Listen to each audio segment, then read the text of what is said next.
ಎರಡನೇ ಅಧ್ಯಾಯದ 36ನೇ ಶ್ಲೋಕ. ಅವಾಚ್ಯವಾದಾಂಶ್ಚ ಬಹೂನ್ ವದಿಷ್ಯಂತಿ ತವಾಹಿತಾಃ ನಿಂದಂತಸ್ತವ ಸಾಮರ್ಥ್ಯಂ ತಥೋ ದುಃಖತರನ್ನು ಕಿಂ. ಅವಾಚ್ಯವಾದಾನ್ ಚ ಅಲ್ಲಿ ವಾದಾಂಶ್ಚ ಅಂತ ಬಿಡಿಸ್ಕೊಂಡಾಗ ವಾದಾನ್ ಚ ಬಹೂನ್ ವದಿಷ್ಯಂತಿ ತವ ಅಹಿತಾಃ ನಿಂದ ತವ ಸಾಮರ್ಥ್ಯಂ ತತಃ ದುಃಖತರಂ ನು ಕಿಂ. ನೋಡಿ, ಇವತ್ತು ನಮ್ಮ ಏನು ಒಂದು ಚುನಾವಣೆ ಫಲಿತಾಂಶ ನೋಡಿದಾಗ ನಮಗೆ ತುಂಬಾ ಅನ್ಸುತ್ತೆ. ಮೋದಿಯವರು ಒಂದು ರೀತಿಯ ಅಂತಾರಾಷ್ಟ್ರೀಯ ನಾಯಕ ಅನ್ನೋ ರೀತಿಯಲ್ಲಿ ಗುರುತಿಸಿಕೊಂಡಿರ್ತಕ್ಕಂಥ ವ್ಯಕ್ತಿ. ಆದರೆ ಇವತ್ತು ಆ ವ್ಯಕ್ತಿ ವರ್ಚಸ್ಸಿಂದಲೇ ಇಷ್ಟಾದ್ರೂ ಬಿಜೆಪಿಗೆ ಒಂದು ಮತ ಬಂದಿರತಕ್ಕಂಥದ್ದು. ಮತ್ತು ಅವರಷ್ಟು ಪ್ರಾಬಲ್ಯವನ್ನ ಯಾವ ಪ್ರತಿಪಕ್ಷಗಳು ಕೂಡ ಪಡೆದಿಲ್ಲ. ಅವರ ಲೋಪದೋಷಗಳನ್ನ, ಅವರ ಸೋಲನ್ನ ಗಮನಿಸ್ಕೊಳ್ತಾ ಇಲ್ಲ ಇಲ್ಲಿ ಪ್ರತಿಪಕ್ಷಗಳು. ಅವ್ರೇನ್ ಮಾಡ್ತಿದ್ರು, ಪ್ರತಿಯೊಬ್ಬರೂ ಕೂಡ ಮೋದಿಯನ್ನೇ ಗುರಿಯಾಗಿ ಮಾತಾಡ್ತಾ ಇದ್ದಾರೆ. ಅಂದ್ರೆ ಅವಕಾಶಗಳಿಗೆ ಕಾಯ್ತಾ ಇರ್ತಾರೆ.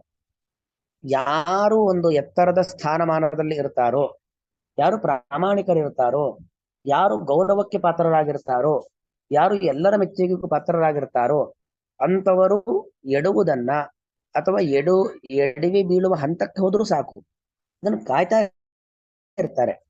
ಆ ಪರಿಸ್ಥಿತಿ ಬರ್ತ್ಯ. ಅವಾಚ್ಯವಾದಾಂಶ ಬಹೂನ್ ವದಿಷ್ಯಂತಿ ತವ ಅಹಿತಾಹ. ತವ ಅಹಿತಾಹ, ಎಲ್ಲರೂ ನಿನ್ನ ಹಿತವನ್ನ ಬಯಸೋರ ಇಲ್ಲಿ ಅಲ್ವಾ? ದುರ್ಯೋಧನ, ದುಶ್ಯಾಸನ, ಕರ್ಣಾದಿಗಳೆಲ್ಲರೂ ಕೂಡ ಅರ್ಜುನನಿಗೆ ಅಹಿತವನ್ನೇ ಬಯಸ್ತಕ್ಕಂಥವ್ರು, ಅರ್ಜುನನಿಗೆ ಕೆಟ್ಟದ್ದನ್ನೇ ಬಯಸ್ತಕ್ಕಂಥವರಾಗಿದ್ದಾರೆ. ತವ ಅಹಿತಾಹ ಅವಾಚ್ಯವಾದ, ಆಡಬಾರದ ಮಾತುಗಳು. ವಾಚ್ಯವಾದ ಅಂದ್ರೆ ವಾಚ್ಯ, ವಕ್ತುಂ ಯೋಗ್ಯಂ ವಾಚ್ಯಂ, ಆಡಬಹುದಾದ ಮಾತುಗಳು, ಅವನ ಬಗ್ಗೆ ಹೇಳಬೇಕಾದ ಮಾತುಗಳು. ಅವಾಚ್ಯ ಅಂದ್ರೆ ಆಡಬಾರದ ಮಾತುಗಳನ್ನು, ವಾದ ಅಂದ್ರೆ ಮಾತು. ಬಹೂನ್ ವದಿಷ್ಯಂತಿ, ಬಹಳಷ್ಟು ಹೇಳ್ತಾ ಹೋಗ್ತಾರೆ. ಬಹಳಷ್ಟು ಅನ್ನೋದೊಂದು ಬಹಳ ಸ್ವಾರಸ್ಯಕರವಾದ ಅರ್ಥ. ಅಂದ್ರೆ ಅವನಲ್ಲಿ ಏನೋ ಒಂದು ಲೋಪದೋಷ ಇರಬಹುದು. ಏನ್ ಲೋಪದೋಷ? ಇಷ್ಟೆಲ್ಲ ಯುದ್ಧ ಮಾಡಿದ್ರೂ ಕೂಡ ಈ ರಣರಂಗದಲ್ಲಿ ಬಂಧು ಬಾಂಧವರನ್ನ ನೋಡಿ ಅವನ ಮನಸ್ಸು ದುರ್ಬಲವಾಯಿತು, ಯುದ್ಧದಿಂದ ಹಿಂದಕ್ಕೆ ಸರಿದ. ಇಷ್ಟಿಲ್ಲಿ ನಡೆದಿದ್ದು. ಇದು ಬಿಟ್ಟು ಬೇರೆ ಏನೂ ಆಗಿಲ್ಲ ಅರ್ಜುನನಿಗೆ. ಆದರೆ ಅಷ್ಟಕ್ಕೆ ನಿಲ್ಲಿಸ್ತಾರ? ಅವರಿಗೆ ಏನೇನೇನೇನು ಅದಕ್ಕೆ ಸುಳ್ಳಿನ ಸರಮಾಲೆಯನ್ನ ಸೇರಿಸ್ಬೇಕೋ ಅದೆಲ್ಲವನ್ನೂ ಕೂಡ ಸೇರಿಸ್ತಾ ಹೋಗ್ತಾರೆ. ಯಾಕಂದ್ರೆ ನಿನ್ನ ವರ್ಚಸ್ಸನ್ನ ಕಡಿಮೆ ಮಾಡಬೇಕು ಅಂತ ಒಂದು ತೀರ್ಮಾನ ಮಾಡ್ಕೊಂಡಿರೋದ್ರಿಂದಾಗಿ ಯಾವುದೇ ರೀತಿಯಲ್ಲಿ ಬೇಕಾದ್ರೂ ನಿನ್ನ ವರ್ಚಸ್ಸನ್ನ ಕಡಿಮೆ ಮಾಡ್ತಕ್ಕಂಥ ಪ್ರಯತ್ನವನ್ನ ಅವರು ಮಾಡೇ ಮಾಡ್ತಾರೆ. ಹಾಗಾಗಿ ಬಹುವನ ವದಿಷ್ಯಂತಿ, ಒಂದಲ್ಲ ಎರಡಲ್ಲ, ಅನೇಕ ರೀತಿಯಲ್ಲಿ ನಿನ್ನ ಬಗ್ಗೆ ಕೆಟ್ಟ ಮಾತುಗಳನ್ನ ಆಡುವ ಪ್ರಯತ್ನವನ್ನ ಮಾಡ್ತಾರೆ. ಪ್ರಯತ್ನ ಮಾತ್ರ ಅಲ್ಲ, ವದಿಷ್ಯಂತಿ, ಆ ಮಾತುಗಳನ್ನ ಆಡ್ತಾರೆ. ಯಾವತ್ತೂ ಕೂಡ ಆ 100 ಸುಳ್ಳನ್ನ 100 ಬಾರಿ ಹೇಳಿದಾಗ ಅದೇ ಜಗತ್ತಿನ ಸತ್ಯವಾಗಿ ಬಿಡುತ್ತೆ. ಮತ್ತೆ ನೂರಾರು ಮಂದಿ, ಸಾವಿರಾರು ಮಂದಿ ಕೈಯಲ್ಲಿ ಹೇಳಿಸಿದಾಗ ಸತ್ಯ ಮುಚ್ಚಿ ಹೋಗ್ಬಿಡತ್ತೆ, ಸತ್ಯ ಮರೆತು ಹೋಗ್ಬಿಡತ್ತೆ. ಸುಳ್ಳೇ ಸತ್ಯದ ತಲೆ ಮೇಲೆ ಹೊಡೆದು ನಿಂತು ಬಿಡತ್ತೆ. ಅಂತೂ ಅರ್ಜುನ ಅಂದ್ರೆ ಅವನೊಬ್ಬ ಶಿಖಂಡಿ. ಅಜ್ಞಾತವಾಸದಲ್ಲಿದ್ದಾಗ ಶಿಖಂಡಿಯ ವೇಷ ಹಾಕೊಂಡಿದ್ದ. ಅದರಲ್ಲಿ ಶಿಖಂಡಿ ವೇಷ ನಿಜವಾಗ ಒಂದು ಶಿಖಂಡಿನೇ. ತನ್ನ ಶಿಖಂಡಿತನವನ್ನ ಮುಂದೆ ಪ್ರದರ್ಶನ ಮಾಡಬೇಕು ಅನ್ನೋದಕ್ಕೋಸ್ಕರ ಹಿಂದೆ ಅಜ್ಞಾತವಾಸದಲ್ಲಿ ಶಿಖಂಡಿಯ ವೇಷ ಹಾಕೊಂಡಿದ್ದ ಅಂತ ಈ ರೀತಿಯಲ್ಲಿ ಅನೇಕ ರೀತಿಯಲ್ಲಿ ಮಾತುಗಳನ್ನು ಆಡ್ಲಿಕ್ಕೆ ಅವರು ಪ್ರಾರಂಭವನ್ನು ಮಾಡ್ತಾರೆ. ಬಹೂನ್ ತವ ಅಹಿತಾಹ ಅವಾಚ್ಯವಾದಾನ್ ಬಹೂನ್ ವದಿಷ್ಯಂತಿ ನಿಂದಂತಹ ತವ ಸಾಮರ್ಥ್ಯಂ ತಥೋ ದುಃಖ ತರನ್ನು ಕಿಂ.